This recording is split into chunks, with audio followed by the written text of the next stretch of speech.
Queridos ciudadanos de Israel, el Comité Ministerial de Legislación aprobó hoy el proyecto de ley para el establecimiento de una comisión estatal especial de investigación. Se trata de una comisión equitativa para investigar los acontecimientos del regreso en octubre y las circunstancias que condujeron a ellos. Aquí estamos hablando de una comisión de investigación independiente con plenas facultades, exactamente como lo establece la Ley de Comisiones de Investigación. A diferencia de lo que se ha afirmado, los políticos no serán miembros de la comisión. La composición de los miembros de la comisión se determinará de manera equitativa, la mitad por coalición y la mitad por la oposición. La comisión estará integrada por expertos en seguridad en el ámbito académico y jurídico, así como por padres en duelo que actuarán como observadores. Quiero aclarar aquí algo. El gobierno podría haber establecido una comisión gubernamental de revisión cuya composición fuera determinada íntegramente por el propio gobierno. Pero yo creía que una comisión de ese tipo solo contaría con la confianza de una parte del público. Del mismo modo, una comisión de investigación cuya composición fuera determinada exclusivamente por el juez Itziat Amit, como propone la oposición, recibiría la confianza solo de una pequeña parte del público que cree en ella. La mayoría del público apoya de manera inequívoca una comisión de investigación equitativa y hay una buena razón para ello. Un acontecimiento sin precedentes, como el regreso en octubre, exige una comisión de investigación especial, una comisión nacional amplia que sea aceptada por la mayoría del pueblo, y será una comisión de investigación equitativa. Ninguna de las partes tendrá ventaja alguna en el nombramiento de los miembros de la comisión. Después del mayor desastre de nuestra historia, actuamos exactamente como actuó Estados Unidos después del mayor desastre en la historia de América. Tras el atentado contra las Torres Gemelas el 11 de septiembre, el presidente Bush promulgó entonces una ley especial que estableció una comisión especial de investigación. ¿Y qué tipo de comisión era esa? Una comisión equitativa entre los dos lados de la trinchera política. Nadie le atribuyó entonces un sesgo político y debo decir que sus conclusiones recibieron una legitimidad amplia precisamente por esa razón. Eso es exactamente lo que estamos haciendo. Si de verdad se quiere llegar a la verdad, si de verdad no se quiere permitir un encubrimiento, ¿cómo se puede oponer a alguien a esto? Yo le digo a la oposición, al contrario, traigan a los expertos que quieran, pregunten lo que quieran, investiguen a quien quieran, incluyéndome a mí. Pero el mandato de la comisión es claro. Los límites de la investigación serán determinados por el gobierno. Esto no es algo nuevo ni algo excepcional. Así se procede en todas las comisiones de investigación de cualquier tipo. Por lo tanto, no hay aquí nada especial ni diferente. Al contrario, este es el procedimiento habitual. Y les prometo que todos los asuntos serán examinados sin excepción. El ámbito político, el de seguridad, el de inteligencia, el jurídico, todo.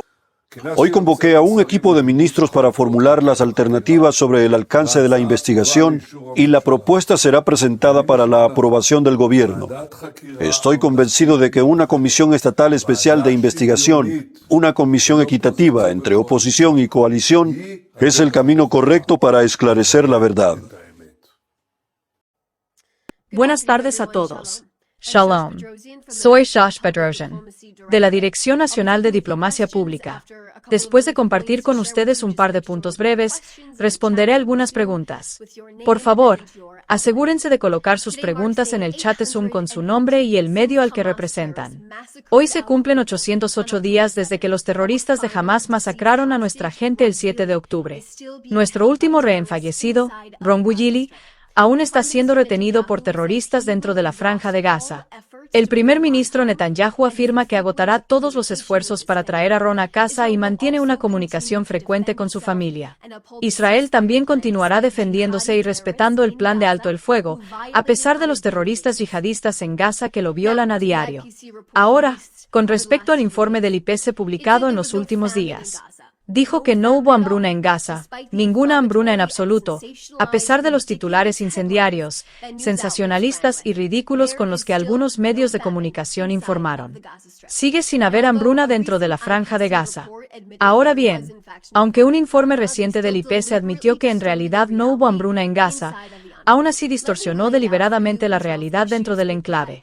Permítanme exponerles los problemas que Israel tiene con el IPC. En primer lugar, este informe omitió intencionalmente los hechos, ya que se basa principalmente en datos relacionados con camiones de la ONU, los cuales representan solo el 20% de todos los camiones de ayuda. Cuando un informe contabiliza estratégicamente solo una quinta parte de la ayuda que ingresa a Gaza, ¿no creen que los periodistas deberían cuestionarlo? Israel ha dejado absolutamente claro, algo que el informe del IPC ignoró, que, en promedio, entre 600 y 800 camiones de ayuda entran a la Franja de Gaza todos los días, y el 70% de ellos transporta alimentos, lo que equivale a casi 5 veces más de lo que el propio IPC afirmó que se necesitaba para la Franja de Gaza. No es la primera vez que se publica un informe del IPC sobre Gaza con pronósticos y advertencias extremas que no se materializan en la práctica. Una y otra vez, las evaluaciones del IPC han demostrado ser incorrectas y estar desconectadas de los datos sobre el terreno, de la realidad, contradiciendo hechos verificados, incluidos los volúmenes de ayuda, la disponibilidad de alimentos y los mercados. Es decir, la realidad sobre el terreno dentro de la Franja de Gaza. A continuación, permítanme compartir con ustedes la situación con respecto al Líbano. Las fuerzas de defensa de Israel y nuestras fuerzas de seguridad continuarán manteniendo y haciendo cumplir el alto el fuego, protegiendo la seguridad y la integridad del Estado de Israel, y asegurándose de que Hezbollah no se rearme ni fortalezca sus capacidades terroristas. Hoy, las fuerzas de defensa de Israel anunciaron que eliminaron a un terrorista de Hezbollah que estaba involucrado en la rehabilitación de infraestructura militar en el sur del Líbano. Estos intentos constituyen una violación de los entendimientos entre Israel y el Líbano. Y ahora, con respecto a Australia, después de que fueron sepultadas las víctimas de la horrenda masacre contra judíos en Bondi Beach, el primer ministro Netanyahu expresó que los terroristas están atacando lugares donde la comunidad judía es vulnerable y no está protegida. Y los judíos australianos no estuvieron protegidos en Bondi Beach. El primer ministro está exhortando a los funcionarios del gobierno australiano a intensificar las medidas de seguridad para la comunidad judía, actuar contra las células del terrorismo islamista dentro de su país y enfrentar a las organizaciones y personas que incitan protestas violentas contra los judíos.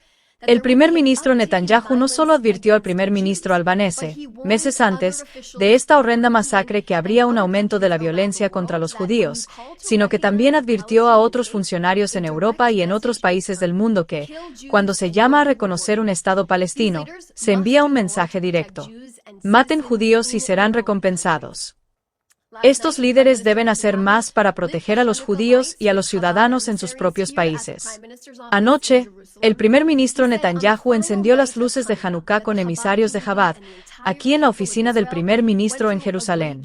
Dijo, en la última noche de Hanukkah, que la comunidad de Chabad y todo el pueblo de Israel atravesaron juntos una gran tragedia en Sídney, la despreciable masacre de judíos allí. El primer ministro dijo que comparte el dolor desde lo más profundo de su corazón, pero que también se ve que la grandeza y la unidad se determinan y se fortalecen más que nunca para asegurar la eternidad de Israel, con los emisarios de Chabad alrededor del mundo trabajando para lograr lo mismo, asegurar que continuemos triunfando juntos. Estas tragedias están diseñadas para quebrarnos, pero en realidad hacen lo contrario. El primer ministro Netanyahu compartió con los emisarios que no hemos perdido la esperanza, ni jamás la perderemos. También lo ha visto con otras casas y comunidades de Chabad en el pasado que fueron afectadas por ataques terroristas. Oramos por una pronta recuperación para los heridos en el atroz ataque contra nuestro pueblo en Sídney, Australia.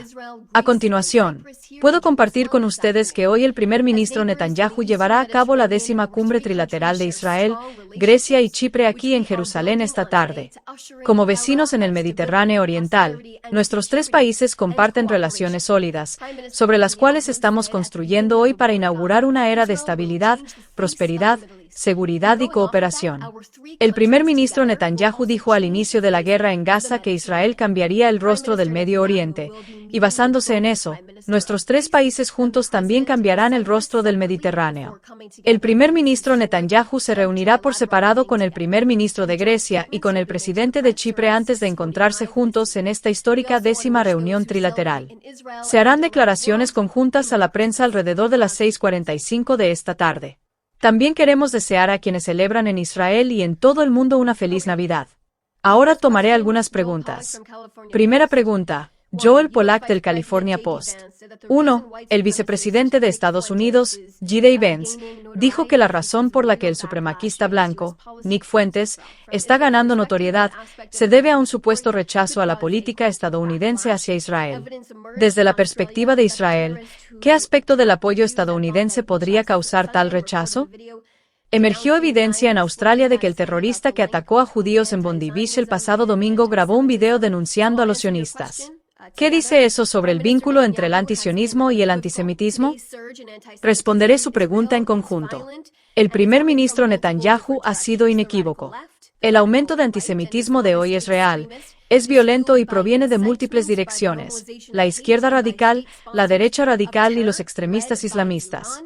Está alimentado por la incitación, por la normalización del odio y por los patrocinadores estatales del terrorismo liderados por Irán, que amplifican deliberadamente contenido antisemita y anti-israelí para radicalizar y provocar violencia. También diré que no hay distinción entre antisemitismo y antisionismo. Ser judío está ligado a esta tierra, y no se puede separar a un judío de la tierra de Judea. Esto no es abstracto. El asesinato de judíos en Australia, en Bondi Beach en Sydney, mostró a dónde conduce la incitación sin control. El antisemitismo comienza con los judíos, pero nunca termina realmente con ellos, como muchos saben, y debe enfrentarse de manera decisiva donde quiera que aparezca. Gracias por esa pregunta. Muy bien, parece que esas son todas las preguntas que tenemos por ahora. Si tienen alguna pregunta adicional, no duden en comunicarse con nuestra oficina.